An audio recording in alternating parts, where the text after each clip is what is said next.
Cinema ನೋಡ್ಕೊಂಡು ಬಂದಿದ್ದೀರಾ, ಯಾವುದೇ ರೀತಿಯಾದಂತಹ ಪ್ರತಿಕ್ರಿಯೆ ಅದು ನೀವು ಕೊಡ್ಬೋದು, ಪ್ಲೀಸ್ ಹೇಳಿ ಅದರ ಬಗ್ಗೆ.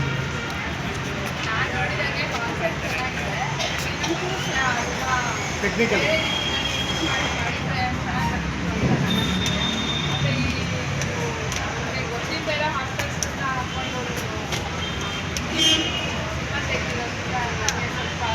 ನೋಡೋದಕ್ಕೆ ಇಂಟ್ರೆಸ್ಟ್ ಬರೋಕ್ಕೆ ಸ್ವಲ್ಪ ಕಡಿಮೆ ಆಗುತ್ತೆ.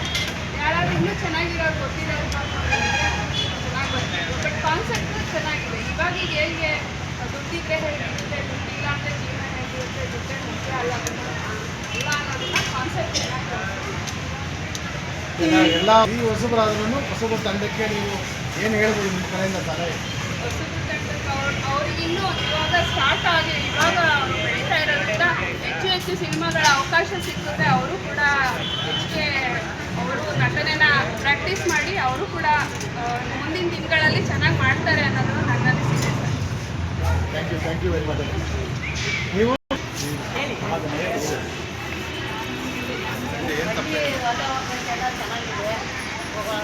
ಏನು ಹೀಗೆ ವಾತಾವರಣ ಇದೆಯಾ ಹಂಗೆ ಇದೆ. ರೈತರು ಕೂಡ ಅಷ್ಟೇ ಹಳ್ಳಿಲಿ ಹೆಂಗೆ ಮಾಡ್ತಾ ಇರೋ ಕೆಲಸಗಳು ಹಂಗೆ ಇದು ಮಾಡ್ತಾ ಇದ್ದಾರೆ. ಅದನ್ನು ಖುಷಿ ಆಯಿತು ನಮಗೆ. ಅದನ್ನು ನೋಡ್ತಾರೆ ಏನು ಅನ್ನೋದು ಫಿಲಮ್ ನೋಡಿ ಅರ್ಥ ಆಯಿತು. ಅನ್ನದ ಬೆಲೆ, ಮಣ್ಣಿನ ಬೆಲೆ ಗೊತ್ತಾಯಿತು ಅಂತ ಎಲ್ಲ ಇವಾಗ ಗೊತ್ತಾಯ್ತದೆ. ಈಗ ಚಿಕ್ಕದಿಂದ ಎಲ್ಲ ಗೊತ್ತಾಯ್ತೈತೆ. ಡಾಕ್ಟ್ರು ಇಂಟ್ರೆಸ್ಟಿಂಗ್ ಆಗಿತ್ತು. ಇವಾಗೂ ಇನ್ಸ್ಟಾಗ್ರಾಮ್ ನೋಡಿ ಮತ್ತೆ ಹಳೆದು ಹೆಂಗಿತ್ತು ಅಂತ ಅವನ 76 ಹೇಗಿತ್ತು ಎನ್ವಿರಾನ್ಮೆಂಟ್ ಅಂತ ಒಂದು ರಿಫ್ರೆಶಿಂಗ್ ಆಗಿತ್ತು. ಇವಾಗೋದಕ್ಕೂ ಈ ಫಿಲಿಮ್ ರಿಲೇಟ್ ಆಗೋಕ್ಕೆ ಸಾಧ್ಯ ಇಲ್ಲ ನನಗೆ. ಬಟ್ ಅಂದರೆ ಇಟ್ ವಾಸ್ ಲೈಕ್ ರಿಫ್ರೆಶಿಂಗ್. ಸ್ವಲ್ಪ 7 years ಬಿಫೋರ್ ಹೇಗಿತ್ತು, ಬಿಫೋರ್ ಇನ್ಸ್ಟಾಗ್ರಾಮ್, ಬಿಫೋರ್ ವಾಟ್ಸಪ್ ಅಥವಾ ವೈಡ್ ರೇಂಜ್ ಪ್ರೊಡಕ್ಟ್ ಯೂಸ್ ಹೇಗೆ ಅನಿಸ್ತು ಅದೇ ಥರ ಅನಿಸ್ತು. ಬಿಕಾಸ್ ಇಟ್ ಶಾರ್ಟ್ ಬಿಫೋರ್ ಅಲ್ವಾ. ನಿಜ ಮೇಡಮ್, ನೀವು ಹೇಳಿದ್ದು ನಾವು ಯಾವಾಗಲೂ ಸಕ್ಸಸ್ಫುಲ್ ಸ್ಟೋರಿನ ಫೇಲ್ಯೂರ್ ಆಗಿ